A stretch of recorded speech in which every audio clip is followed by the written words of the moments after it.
नमस्कार दोस्तों, हर हर महादेव।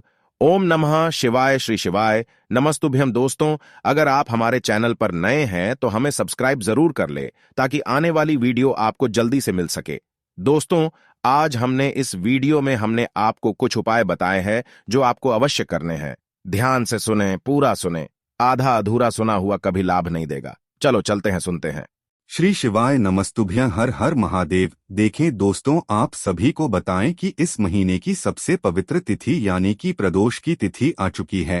पूज्य गुरुजी कहते हैं कि जब भी प्रदोष की तिथि पड़ती है तो हमें यह 2 दीपक वाला चमत्कारी उपाय जरूर करना चाहिए, जो हमारी समस्त प्रकार की मनोकामनाओं की पूर्ति के लिए बहुत ही अचूक सिद्ध होने वाला है। देखिए, पूज्य गुरुजी कहते हैं कि जब भी प्रदोष की तिथि आती है और इस पर हम कुछ अचूक उपाय महादेव के सामने करते हैं तो वह हमारी प्रार्थना को बहुत ही शीघ्रता से स्वीकार करते हैं और हमारे जीवन के जो भी रुके हुए कार्य हैं, जिनमें हमें सफलता नहीं मिल पा रही है, चाहे वह नौकरी से संबंधित हो या फिर व्यापार से संबंधित हो या फिर धन प्राप्ति से संबंधित हो, पूज्य गुरुजी ने इस उपाय के लिए बताया है कि यदि कोई गरीब से गरीब व्यक्ति भी इस उपाय को कर लेता है तो उसे भी हमारे महादेव की कृपा से जीवन में धन की प्राप्ति निश्चित रूप से होती है और माता लक्ष्मी की कृपा सदैव उसके जीवन में बनी रहती है। देखिए दोस्तों, आज के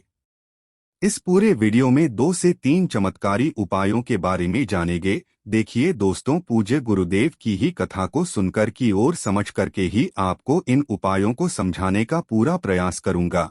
लेकिन दोस्तों, वीडियो में आगे बढ़ने से पहले वीडियो को लाइक करें और यदि आप भगवान शिव के सच्चे भक्त हैं तो हमारे चैनल को सब्सक्राइब करके कमेंट में ओम नमः शिवाय जरूर लिखें। चलिए दोस्तों, जान लेते हैं पूज्य गुरुजी द्वारा बताए गए पहले चमत्कारी उपाय के बारे में। ये उपाय विशेषकर उन लोगों को करना है जिनके जीवन में धन की समस्या बहुत ही अधिक है, यानी कि उनके जीवन में आर्थिक संकट बहुत ही अधिक रहते हैं। तो माता लक्ष्मी को प्रसन्न करने के लिए आपको यह सुंदर सा उपाय करना है। देखिए दोस्तों, गुरुजी ने इस उपाय के लिए बताया है कि यदि आपको जीवन में ऐसा लगने लगे कि दुख जो है हमारे जीवन से समाप्त ही नहीं हो रहे हैं, या फिर यदि आपको लगता है कि जीवन में आर्थिक संकट बहुत ही अधिक उत्पन्न हो रहे हैं और धन की समस्या की वजह से हमारे जो कार्य बनने वाले थे वह भी बिगड़ जाते हैं, धन की वजह से हम जो भी कार्य प्रारंभ करते हैं उसमें ही हमें असफलता प्राप्त होती है, तो इन सभी समस्याओं से मुक्ति पाने के लिए आपको मात्र प्रदोष काल के समय 2 दीपक का जो उपाय है उससे आपकी जो भी समस्या होगी बस सभी दूर होगी। तो चलिए दोस्तों, जानते हैं इस विशेष उपाय के बारे में। देखिए दोस्तों, इस उपाय को करने के लिए सबसे पहले तो आपको मात्र 2 दीपक लेने हैं। दीपक आप मिट्टी के भी ले सकते हैं। यदि आपके पास मिट्टी के दीपक उपलब्ध नहीं हो तो आप आटे के दीपक भी बना सकते हैं। देखिए, आटे के दीपक यदि आप बना रहे हैं तो उसमें आपको ध्यान रखना है कि आपको किसी भी सामग्री का प्रयोग नहीं करना है। शुद्ध आटा आपको मढ़ना है, उसके दीपक आपको तैयार करना है। देखिए दोस्तों, दोनों ही दीपक के अंदर आपको लंबी बाती का प्रयोग करना है और दोनों ही दीपक आपको शुद्ध घी से तैयार करने हैं। अब दोस्तों, हम जान लेते हैं कि हमें इन दोनों ही दीपक को किस समय प्रज्वलित करना है। तो ये दोनों ही दीपक हमें प्रदोष काल के समय प्रज्वलित करना होगा। देखिए, 26 अक्टूबर को गुरुवार के दिन प्रदोष काल का जो समय ही शाम 6:12 से लेकर की रात्रि 8:16 तक होने वाला है, तो इसी समय के अंदर आपको ये दोनों दीपक प्रज्वलित करने हैं। प्रदोष की तिथि में प्रदोष काल का महत्व ही सर्वोत्तम होता है और इस समय किए गए उपायों से महादेव सबसे अधिक प्रसन्न होते हैं। देखिए दोस्तों, पहला जो दीपक है आपको प्रज्वलित करना है बेलपत्र के वृक्ष के वहां पर। देखिए, बेलपत्र के पक्ष में साक्षात महादेव और माता पार्वती का निवास माना जाता है। तो आपको प्रदोष काल के समय सबसे पहले जो दीपक है वह प्रज्वलित करना होगा बेलपत्र के वृक्ष के वहां पर। पहला दीपक आप जब भी प्रज्वलित करेंगे बेलपत्र के वृक्ष के नीचे, तो आपको एक विशेष बात का ध्यान रखना है कि इस दीपक का मुख आपको उत्तर दिशा की तरफ रखना है, क्योंकि उत्तर दिशा विशेषकर धन प्राप्ति के लिए सबसे सर्वोत्तम मानी जाती है अब पहला दीपक प्रज्वलित करने के बाद आपको भगवान शिव और माता पार्वती से प्रार्थना कर लेनी है कि मेरे जीवन में ये जो आर्थिक संकट है इन सभी से मुझे मुक्ति मिले और जीवन में जिन भी कार्यों में मुझे धन की वजह से अड़चनें उत्पन्न हो रही है बस सभी दूर हो। तो इस प्रकार से आपको पहला दीपक प्रज्वलित कर देना है बेलपत्र के वृक्ष के वहां पर। अब आप दोस्तों दूसरा जो दीपक है इससे आपको अपने घर का जो मुख्य द्वार होता है वहां पर प्रदोष काल के समय आपको यह दूसरा दीपक प्रज्वलित करना है। अब दोस्तों यहाँ पर गुरु जी ने एक विशेष नियम बनाया है। ये इस दीपक को आपको इस प्रकार से प्रज्वलित करना होगा कि यदि आप मुख्य द्वार में प्रवेश कर रहे हैं तो आपकी सीधे तरह इस दीपक को आपको प्रज्वलित करना है। यदि आप मुख्य द्वार से बाहर की तरफ आ रहे हैं तो आपके उल्टे साइड हो। अब आपको इस दीपक को प्रज्वलित करना होगा, यानी कि मुख्य द्वार में यदि आप प्रवेश कर रहे हैं तो आपकी सीधे हाथ की तरफ प्रज्वलित करना है और मुख्य द्वार से आप बाहर की तरफ आ रहे हैं तो मुख्य द्वार के आपको उल्टे हाथ की तरफ इस दीपक को प्रज्वलित करना है। गुरुजी ने बताया कि जब भी हम मुख्य द्वार के बाहर इस प्रकार से दीपक को प्रज्वलित करते हैं तो इससे माता लक्ष्मी की असीम कृपा हमारे घर में प्राप्त होती है और हमारे जीवन में कभी भी धन धान्य की समस्या उत्पन्न नहीं होती है। तो दोस्तों इस प्रकार से आपको धन की समस्या को दूर करने के लिए पहला उपाय करना है। अब दोस्तों हम जान लेते हैं दूसरे विशेष उपाय के बारे में। देखिए इस उपाय के माध्यम से आपके व्यापार में आपको वृद्धि मिलेगी, आपकी नौकरी में आपको तरक्की मिलेगी, आपके जितने भी संकट कष्ट और बाधाएं हैं इन सभी से आपको मुक्ति मिलेगी। और यदि आपकी किसी भी प्रकार की विशेष मनोकामना भी हैं जो कई लंबे समय से परिपूर्ण नहीं हो पा रही है तो वह मनोकामना भी इस उपाय के माध्यम से परिपूर्ण होगी। देखिए गुरु बृहस्पति ग्रह को मजबूत करने से आपके जीवन में आपको सफलता मिलती है। किसी भी कार्य में यदि आपको अड़चनें आ रही है तो आपको गुरु ग्रह को मजबूत करना बहुत ही आवश्यक होता है। देखिए कभी आपको ऐसा लगता है कि आपका जो जीवन है वह दुर्भाग्यपूर्ण है, आपके कोई भी कार्य सिद्ध नहीं हो पा रहे हैं तो जीवन में दुर्भाग्य को सौभाग्य में बदलने के लिए भी आपको यह उपाय करना चाहिए। देखिए दोस्तों सबसे पहला उपाय आपको मात्र 7 चने की दाल लेना है।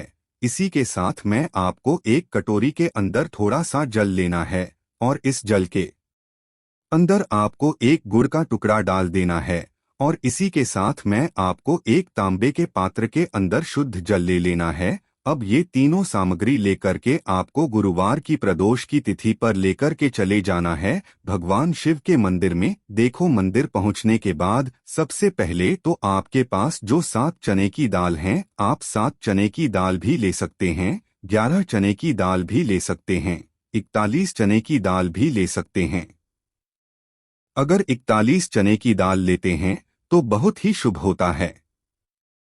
देखिए आप जो चने की दाल लेकर के आएंगे आपको ध्यान रखना है कि वह कहीं से भी खंडित नहीं होनी चाहिए। तो आपको जो चने की दाल हैं सबसे पहले तो उससे गुड़ वाले जल के अंदर डाल देना ही गुड़ से युक्त कर लेना है। अब आपके पास एक लोटा जो जल है सबसे पहले तो आपको भगवान गणेश जी वाले स्थान पर थोड़ा सा समर्पित करना है, फिर थोड़ा सा जल कार्तिकेय जी वाले स्थान पर समर्पित करना है, फिर थोड़ा सा जल माता अशोक सुंदरी वाले स्थान पर समर्पित करना है, फिर थोड़ा सा जल आपको माता पार्वती के हस्तकमल यानी कि कटी वाले भाग पर समर्पित कर देना है और फिर थोड़ा सा जल आपको भगवान शिव के शिवलिंग पर अर्पित कर देना है। उसके बाद आपको थोड़ा सा जल और उस पात्र के अंदर बचा लेना है।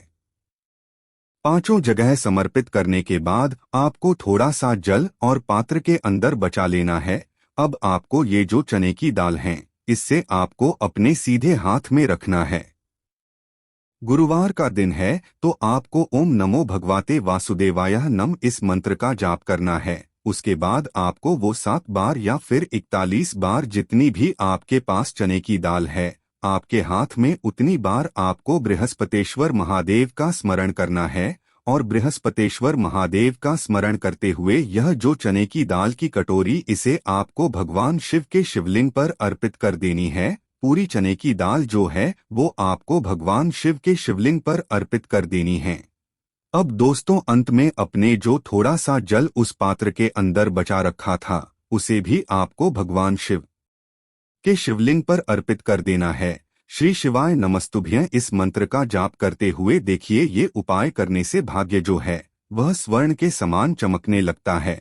आपके जीवन से दुर्भाग्य दूर होता है। तो इस प्रकार से आप यह उपाय कर सकते हैं। देखिए यह उपाय आप सुबह से लेकर के शाम तक किसी भी समय कर सकते नहीं। अब हम बात कर लेते हैं तीसरे विशेष उपाय के बारे में। तीसरा उपाय भी बहुत ही खास है आपके भाग्य को उदय करने के लिए। देखिए आपको एक बेलपत्र लेनी है। बेलपत्र जो है कैसे भी खंडित नहीं होनी चाहिए। बेलपत्र यदि आपको नहीं मिल पाती है तो भगवान शिव के शिवलिंग पर चढ़ी हुई बेलपत्रों को आप पुण्य शुद्ध जल से धोकर के उसका उपयोग कर सकते हैं। साथ में आपको एक तांबे के पात्र के अंदर शुद्ध जल लेना है और इसी के साथ में आपको मात्र एक बूंद शहद लेना है। आप दोस्तों आपको ये तीनों सामग्री लेकर के भगवान शिव के मंदिर में पहुंच जाना है। देखें दोस्तों अब आपको क्या करना है। आपके पास है एक बेलपत्र। बेलपत्र में आप सभी को पता है 3 पत्तियां होती है और तीनों पत्तियां जिस डंडी से जुड़ी हुई होती है उससे डंडे पर आपको शहद का लेपन करना है। आपको अपनी अनामिका उंगली से ही लगाना है बेलपत्र की उस डंडी पर। उसके बाद आपको यह जो बेलपत्र है इसे आपको भगवान शिव के शिवलिंग पर अर्पित कर देना ही। श्री शिवाय नमस्तुभ्यं इस मंत्र का जाप करते हुए देखे बेलपत्र आपको इस प्रकार से समर्पित करना है कि इसकी जो चिकनी साइड है शिवलिंग से स्पर्श होगी और इसकी जो डंडी है वो आपको जलाधारी की तरफ रखना है। इस प्रकार से यह बेलपत्र आपको शिवलिंग पर अर्पित कर देनी है। अब दोस्तों आपके पास है एक लोटा जल है तो आपने जो बेलपत्र समर्पित की है शिवलिंग पर उस पर आपको ये जल 7 बार में समर्पित करना है। यानी कि आपको थोड़ा सा जल समर्पित करना है, फिर रुकना है, फिर थोड़ा सा जल समर्पित करना है, फिर रुकना है। इस प्रकार से 7 बार में आपको ये जो जल है थोड़ा थोड़ा शिवलिंग पर अर्पित करना है। यानी कि आपको उसी एक लौटे जल से 7 बार में शिवलिंग पर अर्पित करना ही है। जल समर्पित करते समय आपको बृहस्पतेश्वर महादेव का स्मरण करना है। लेकिन जैसे ही ये जल शिवलिंग से होकर के जलाधारी की ओर बह करके आएगा तो इसे आपको अपने शरीर पर छिड़क लेना है और बृहस्पतेश्वर महादेव से प्रार्थना कर लेना है कि हमारी जो समस्या है सबको दूर करो, हमारे घर की आर्थिक समस्या को दूर करो, प्रार्थना करना है। आज के इस वीडियो में हमने आपको 3 महा उपाय के बारे में बताया है जो कि सभी गुरुजी द्वारा बताए गए विशेष उपाय है। अगर आपको कुछ भी समझ में ना आए तो हमसे कमेंट बॉक्स में पूछ सकते हैं। गलती बिल्कुल भी नहीं करना है। अगर आपको हमारी वीडियो पसंद आए तो हमारे चैनल को सब्सक्राइब जरूर करें। हर हर महादेव। ओम नमः शिवाय।